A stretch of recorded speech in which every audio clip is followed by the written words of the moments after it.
Penataan pasal-pasal ini dalam bentuk alternatif atau subsidiar secara hukum memang dimungkinkan. Namun, ketika kombinasi pasal yang ditampilkan menunjukkan perbedaan esensial dalam tingkat kesalahan atau mens rea dan dalam bentuk keterlibatan atau actus reus, ini mengidentifikasikan adanya keraguan mendasar pada penuntut umum. Perbedaan esensial antara pasal 55 dan pasal 56. Pasal 55 ayat 1 ke 1 KUHP mengatur mengenai penyertaan atau deal naming dalam bentuk mereka yang melakukan, yang menyuruh melakukan, dan yang turut serta melakukan perbuatan. Bentuk penyertaan ini mensyaratkan, halaman 24 yang mulia, adanya niat bersama atau gemeinschaft of Merk di antara para pelaku yang ditujukan pada delik pokok, serta adanya kontribusi tindakan fisik yang esensial dan kausal dalam pelaksanaan delik pokok. Pelaku penyertaan dalam pasal 55 khususnya bentuk turut serta dipandang sebagai bagian integral dari pelaku delik itu sendiri yang tindakannya secara langsung berkontribusi pada tercapainya akibat delik. Sebaliknya, pasal 56 ayat 1 ke 1 KUHP mengatur mengenai pembantuan kejahatan atau medeplictheit, yaitu mereka yang sengaja memberi bantuan pada waktu kejahatan dilakukan. Pembantuan memiliki tingkat keterlibatan dan kesalahan yang lebih ringan dibandingkan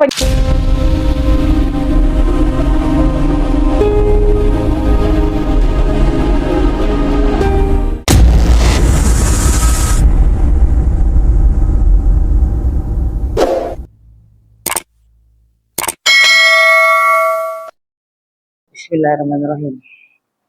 Nota keberatan atau eksepsi atas surat dakwaan penuntut umum nomor PDM _039 SBG 04 2025 tanggal 23 April 2025 kepada yang terhormat Majelis Hakim yang memeriksa dan mengadili perkara pidana nomor perkara 80-PID-B/2025-PNNSNG. Yang lain anggap sudah dibacakan.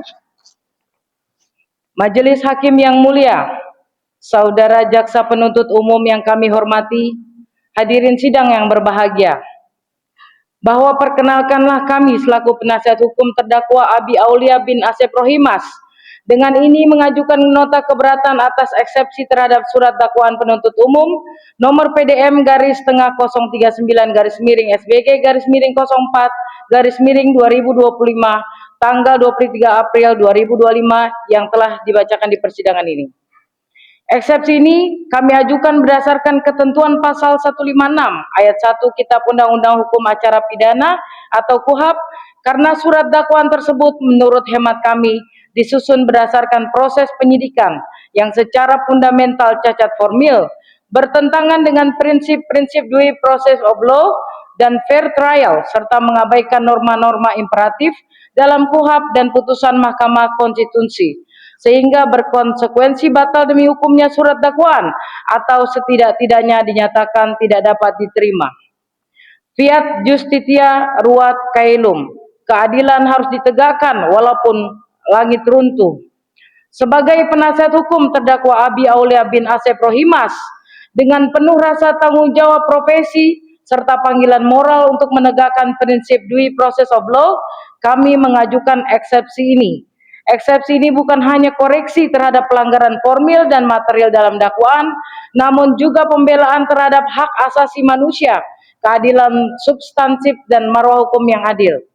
Cacat formil dalam proses penyidikan ini bukanlah sekedar kekeliruan administratif, melainkan menyangkut pelanggaran terhadap hak-hak dasar terdakwa yang dijamin oleh konstitusi dan undang-undang, serta telah ditegaskan oleh jurisprudensi Mahkamah Konstitusi dan Mahkamah Agung. Bagian pertama, kerangka filosofi eksepsi. Anggap sudah dibacakan, yang mulia. Ke halaman 3. Azas praduga tak bersalah atau presumption of innocence, bahwa setiap orang yang disangka, ditangkap, ditahan, dituntut, atau dihadapkan di depan sidang pengadilan wajib dianggap tidak bersalah sampai adanya putusan pengadilan yang menyatakan kesalahannya dan telah memperoleh kekuatan hukum tetap. Mohon dilompat yang mulia. Dalam konteks ini berlaku adagium in criminalibus probationes beden esse luce clariores. Maksim hukum ini secara tegas menekankan bahwa dalam perkara pidana, alat bukti yang disajikan oleh penuntut umum haruslah mencapai standar pembuktian yang sedemikian jelas dan meyakinkan, bahkan lebih terang daripada cahaya, untuk menyingkirkan segala bentuk keraguan mengenai terbukti atau tidaknya perbuatan pidana dan kesalahan terdakwa. Kegagalan penuntut umum dalam menyajikan bukti yang memenuhi standar setinggi ini haruslah berujung pada penolakan dakwaan atau pembebasan terdakwa. Prinsip due process of law dan fair trial, mohon dilewatkan yang mulia, halaman 4 sekarang. Prinsip audi alteram pater, selanjutnya azas legalitas nullum delictum nulla poena sine praevia lege poenali, dan berikutnya asas indubio pro reo dan indubio pro libertate. Bahwa nota keberatan ini disusun dengan mendasarkan pada prinsip-prinsip hukum dan azas-azas peradilan pidana tersebut di atas. Kami akan menguraikan secara rinci halaman 5 bagaimana surat dakwaan penuntut umum dalam perkara akuo, baik dari segi prosedur penyidikan yang mendahulunya atau cacat formil maupun dari segi material atau isi perumusannya sendiri atau cacat material, telah nyata-nyata melanggar prinsip-prinsip fundamental ini sehingga patut dinyatakan batal demi hukum atau setidak-tidaknya tidak dapat diterima demi tegaknya keadilan berdasarkan ketuhanan yang Maha Esa dan kepastian hukum bagi terdakwa. Pokok-pokok keberatan kami mengenai cacat formil proses penyidikan yang mendasari surat dakwaan ini adalah sebagai berikut. Saya hanya izin yang mulia membacakan di highlightnya itu. Ya. Bagian kedua, pokok-pokok nota keberatan atau eksepsi. A. Pokok-pokok nota keberatan mengenai cacat formil proses penyidikan. A1. Pelanggaran prosedur pemberitahuan dimulainya penyidikan atau SPDP. Pengabaian hak konstitusional dan due process of law yang menimbulkan prejudice nyata dan fatal. Halaman berikutnya, halaman 6. Halaman 7, 8. Halaman 10 yang mulia. Ya. A2. Pelanggaran hak terdakwa atas pendampingan penasihat hukum yang wajib akibat manipulasi status hukum selama pemeriksaan BAP penyidikan, penodaan asas fair trial, pengabaian prinsip non self incrimination dan timbulnya prejudice nyata. Halaman 11. Bahwa fakta krusial dalam proses penyidikan perkara ini adalah status terdakwa Abi Aulia bin Asep Rohimas telah secara resmi ditetapkan sebagai tersangka sejak tanggal 16 Oktober 2023 melalui surat penetapan tersangka S.tak_X-216-Res.1.7.2023 Distreskrimum. Status tersangka ini melekat dan tidak berubah sepanjang penyidikan terkait tindak pidana yang sama. Namun, pada tanggal 20 November 2023, penyidik secara melawan hukum memeriksa terdakwa dalam BAP penyidikan dalam kapasitas sebagai saksi. Dalam kurung lihat berita acara pemeriksaan Abi Aulia bin Asep Rohimas tanggal 20 November 2023 di halaman 1. Izin yang mulia, lanjut ke halaman 14. A3. Pelanggaran prosedur penahanan terdakwa, pelanggaran hak kemerdekaan, cacat prosedur dan timbulnya prejudice dalam proses hukum. Halaman 15, izin yang mulia. Fakta tanggal ini, izin, masih tanggal 14 yang mulia. Oke.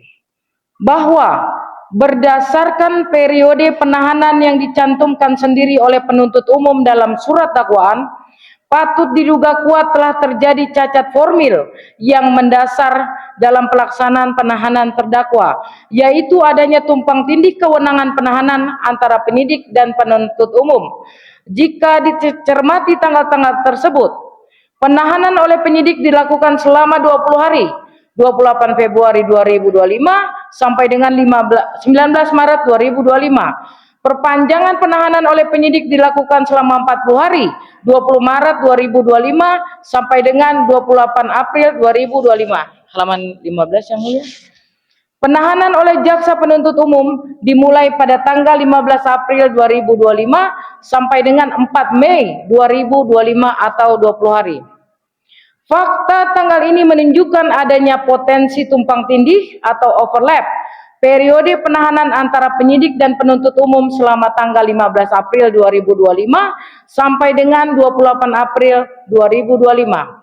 Hal ini secara fundamental bertentangan dengan prinsip hukum acara pidana bahwa kewenangan penahanan beralih dari penyidik kepada penuntut umum pada saat penyerahan tanggung jawab atas tersangka dan barang bukti atau tahap 2 sesuai pasal 8 ayat 3 huruf B Kitab Undang-Undang Hukum Acara Pidana atau KUHP. Sejak penyerahan tahap kedua, kewenangan penahanan beralih sepenuhnya kepada penuntut umum. Tidak dibenarkan seorang tersangka atau terdakwa berada di bawah kewenangan penahanan dua institusi penegak hukum, penyidik dan penuntut umum, secara bersamaan untuk perkara yang sama. Adanya tumpang tindih tanggal penahanan sebagaimana tercantum dalam surat dakwaan ini mengindikasikan adanya cacat formil dalam proses peralihan kewenangan penahanan. Izin halaman 16 yang mulia. Lanjut kepada pelanggaran. Pelanggaran prosedur penahanan ini bukanlah tanpa prejudice yang nyata bagi terdakwa. Penahanan yang tidak sah atau cacat prosedur: 1. Merampas kemerdekaan secara melawan hukum. Kerugian paling fundamental adalah perampasan kemerdekaan terdakwa tanpa dasar atau prosedur yang sepenuhnya sah. 2. Membatasi akses pada pembelaan. Penahanan, terutama jika diwarnai cacat prosedur, dapat menghambat akses terdakwa untuk berkomunikasi dengan penasihat hukumnya secara efektif, mengumpulkan bukti-bukti pembelaan, atau berkoordinasi dengan saksi yang meringankan di luar tahanan. 3. Menciptakan tekanan psikologis. Proses penahanan yang diwarnai ketidaksesuaian prosedur juga dapat menambah tekanan psikologis pada terdakwa yang dapat mempengaruhi kemampuannya untuk secara optimal berpartisipasi dalam penyusunan strategi pembelaan bersama penasihat hukumnya. Izin halaman 17 yang mulia.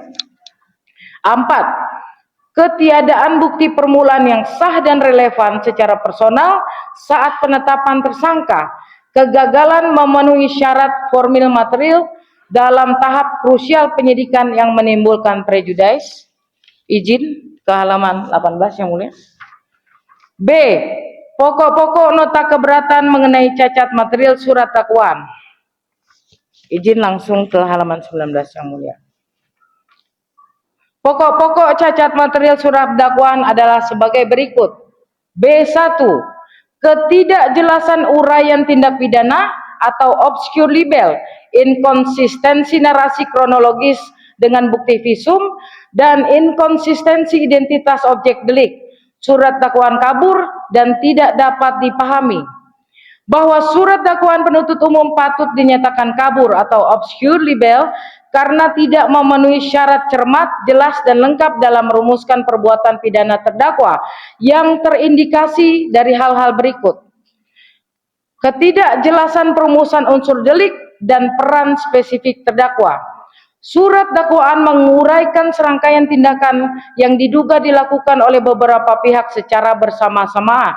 Namun, uraian tersebut tidak secara tegas, rinci, dan terpisah merumuskan unsur-unsur dari setiap pasal yang didakwakan secara berlapis, yaitu pasal 340 Jungto 55 ayat 1, 338 Jungto 55 ayat 1, 340 Jungto 56 ayat 1, 338 Jungto 56 ayat 1.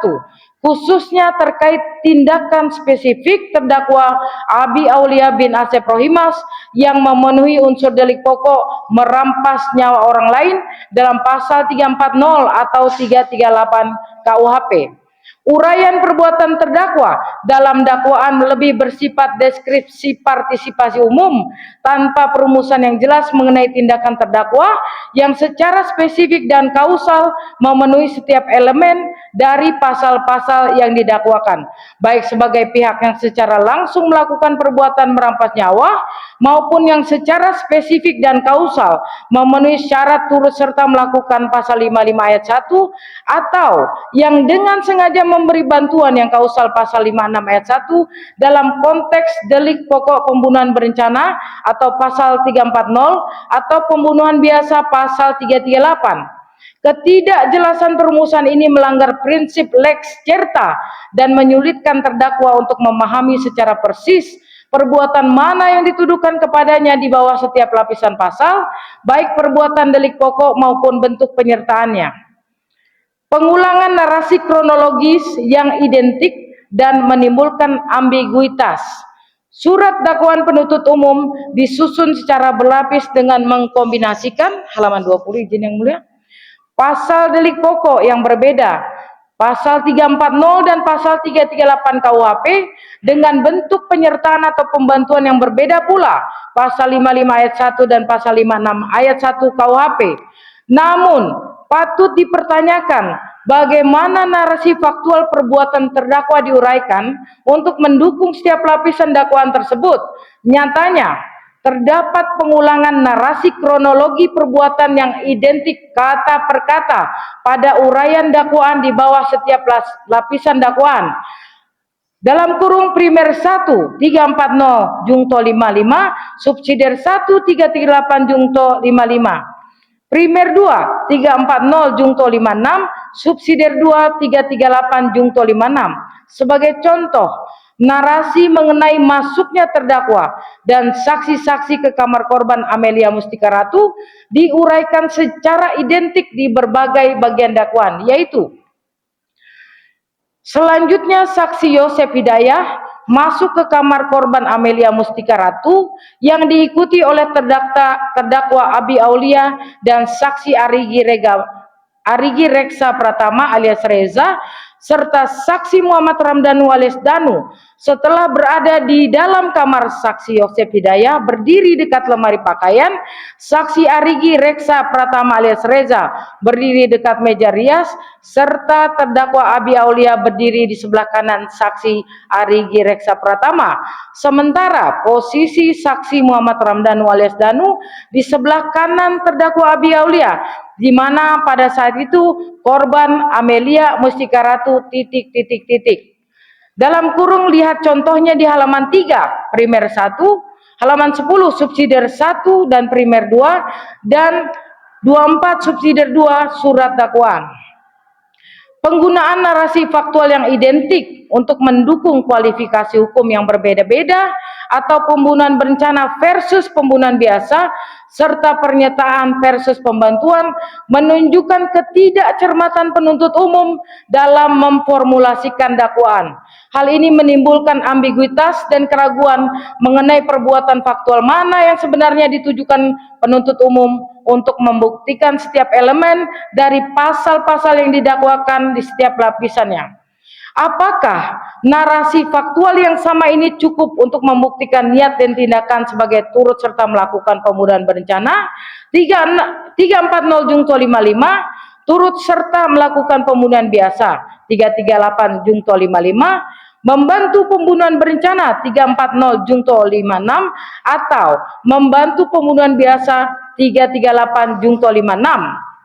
Ambiguitas ini mencederai azas lex certa dan secara serius merugikan hak terdakwa untuk memahami dan mempersiapkan pembelaan terhadap tuduhan yang tidak jelas dasar faktual spesifiknya di setiap lapisan dakwaan yang berbeda kualifikasi hukumnya. Izin yang mulia halaman 21. Inkonsistensi penulisan identitas korban.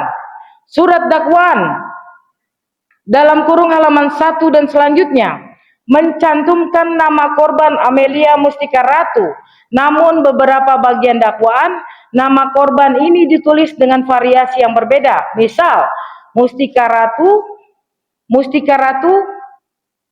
inkonsistensi penulisan nama objek delik Meskipun hanya perbedaan spasi, menunjukkan ketidakcermatan penuntut umum dalam hal fundamental mengenai identitas korban yang berpotensi menimbulkan kerancuan objek delik dan mencederai prinsip kepastian dalam perumusan dakwaan yang mensyaratkan identitas objek delik yang pasti. Ketidakpastian tempus dan locus delicti. Surat dakwaan dalam kurung halaman 1 dan 9 mencantumkan waktu kejadian dengan frasa pada hari Rabu tanggal 18 Agustus 2021 sekira pukul 00 WIB sampai dengan pukul 06.30 WIB atau setidak-tidaknya pada waktu lain dalam tahun 2021 dan tempat titik-titik bertempat di rumah korban titik-titik atau setidaknya di suatu tempat yang masih termasuk dalam daerah hukum Pengadilan Negeri Subang. Penggunaan frasa atau setidak-tidaknya secara berulang untuk tempus dan locus delicti menunjukkan keraguan-raguan penuntut umum dalam menentukan secara pasti waktu dan tempat kejadian. Meskipun praktek ini umum, dalam konteks dakwaan yang lemah buktinya terhadap terdakwa, hal ini dapat diargumentasikan sebagai ketidakpastian tempus dan locus delicti yang fundamental, merugikan hak pembelaan terdakwa yang harus menunjukkan alibi atau bantahan pada waktu dan tempat yang spesifik, serta mempersulit majelis hakim dalam menentukan kewenangan mengadili. Ketidakcermatan uraian kronologis, kejanggalan deskripsi tindakan kekerasan dan kontradiktif dengan bukti visum et repertum. Uraian mengenai tindakan kekerasan dalam surat dakwaan juga menunjukkan ketidakcermatan dan ketidakjelasan yang menimbulkan keraguan pada narasi penuntut umum, bahkan bertentangan dengan bukti visum et repertum. Contoh nyata adalah deskripsi mengenai penganiayaan terhadap korban Amelia Mustika Ratu pada halaman 4 dan 10 dakwaan yang menyebutkan titik-titik dengan posisi duduk di atas kasur. Lalu, saksi Muhammad Ramdhanu alias Danu meninju korban Amelia Mustika Ratu dengan tangan kanannya mengenai kening kanan sebanyak 1 kali, sehingga korban Amelia Mustika Ratu terlentang di kasur sambil berkata, "Ampun, ampun." Lalu, deskripsi ini secara fisik patut dipertanyakan konsistensi dan kemungkinannya. Jika korban Amelia Mustika Ratu dalam posisi duduk di kasur dan saksi Muhammad Ramdhanu alias Danu juga dalam posisi duduk dengan menggunakan tangan kanannya, secara anatomi pukulan tersebut lebih logis, halaman 22 izin yang mulia, lebih logis mengenai kening kiri korban, bukan kening kanannya. Lebih krusial lagi, deskripsi dalam dakwaan ini secara telak bertentangan dengan bukti medis dalam visum et repertum korban Amelia Mustika Ratu halaman 8 dakwaan yang menyatakan bahwa luka terbuka di dahi kanan atau kening kanan disebabkan oleh benda tajam, bukan benda tumpul seperti klaim pukulan atau tinju dalam dakwaan. Visum juga mencatat luka tumpul di area kepala pada lokasi yang berbeda atau kepala bagian kanan dan hidung, bukan secara spesifik di kening kanan akibat pukulan tumpul. Kontradiksi fundamental antara narasi dakwaan yang mengklaim pukulan tumpul di kening kanan dengan bukti visum yang menunjukkan luka tajam di kening kanan dan luka tumpul di lokasi berbeda, ini menunjukkan kurangnya kecermatan, kejelasan, dan akurasi penuntut umum dalam menyusun narasi faktual yang berakibat pada ketidakjelasan gambaran perbuatan pidana dan meragukan validitas uraian kronologis secara keseluruhan serta melemahkan keterkaitan kausalitas yang dibangun penuntut umum. Kontradiksi narasi penggunaan senjata golok dengan visum et repertum pada korban Amelia Mustika Ratu. Selain kejanggalan pukulan tumpul, dakwaan juga menunjukkan kontradiksi terkait penggunaan senjata tajam. Dakwaan menguraikan penggunaan golok atau senjata tajam hanya pada korban Tuti Suartini oleh saksi Yosef Hidayah dan saksi Arigi Reksa Pratama alias Reza dalam kurung halaman 3 dakwaan. Namun, visum et repertum korban Amelia Mustika Ratu dalam kurung halaman 8 dakwaan secara jelas menunjukkan adanya luka terbuka di dahi kanan dan dahi kiri yang disebabkan oleh benda tajam. Dakwaan gagal menjelaskan tindakan faktual, kapan, bagaimana, oleh siapa, dan dengan alat apa. Dalam kurung jika bukan golok, luka tajam tersebut diderita oleh korban Amelia Mustika Ratu. Sementara senjata tajam atau golok ada di lokasi dan digunakan pada korban lain menurut dakwaan. Kontradiksi antara narasi dakwaan yang hanya menyebut kekerasan tumpul pada Amelia dengan temuan luka tajam pada visum Amelia merupakan cacat material yang signifikan, membuat uraian perbuatan pidana menjadi tidak jelas dan tidak lengkap atau need, duidelek, and niet volledig. Ke halaman 23 izin yang mulia. B2. Saya hanya membacakan sampai B2 izin. B2. Keraguan-raguan penuntut umum yang tercermin dari struktur dakwaan yang berlapis-lapis dan penerapan pasal penyertaan atau pembantuan yang berbeda-beda, indikasi ketidakpastian dasar pembuktian. Bahwa salah satu indikator paling jelas mengenai keraguan-raguan penuntut umum dalam menentukan secara pasti peran dan dasar pertanggungjawaban pidana terdakwa Abi Aulia bin Asep Rohimas dalam peristiwa pidana yang didakwakan tercermin secara gamblang dari struktur surat dakwaan yang disusun secara berlapis-lapis dengan mengkombinasikan kualifikasi delik pokok dan bentuk penyertaan yang berbeda-beda. Struktur dakwaan ini menunjukkan bahwa penuntut umum sendiri tidak yakin pasal mana yang paling tepat diterapkan berdasarkan bukti yang mereka miliki, sehingga menyajikan sebagai serangkaian alternatif atau subsidiaritas. Struktur dakwaan terhadap terdakwa dalam perkara AKO sebagaimana telah diidentifikasi adalah sebagai berikut. Primer 1. Pasal 340 jungto pasal 55 ayat 1 ke 1 KUHP atau pembunuhan berencana jungto turut serta melakukan atau pelaku. Subsidiar 1, pasal 338 jungto pasal 55 ayat 1 ke 1 KUHP atau pembunuhan biasa jungto turut serta melakukan atau pelaku. Primer kedua, pasal 340 jungto pasal 56 ayat 1 ke 1 KUHP atau pembunuhan berencana jungto membantu kejahatan. Subsidiar 2, pasal 338 jungto pasal 56 ayat 1 ke 1 KUHP atau pembunuhan biasa jungto membantu kejahatan. Penataan pasal-pasal ini dalam bentuk alternatif atau subsidiar secara hukum memang dimungkinkan. Namun, ketika kombinasi pasal yang ditampilkan menunjukkan perbedaan esensial dalam tingkat kesalahan atau mens rea dan dalam bentuk keterlibatan atau actus reus, ini mengidentifikasikan adanya keraguan mendasar pada penuntut umum. Perbedaan esensial antara pasal 55 dan pasal 56.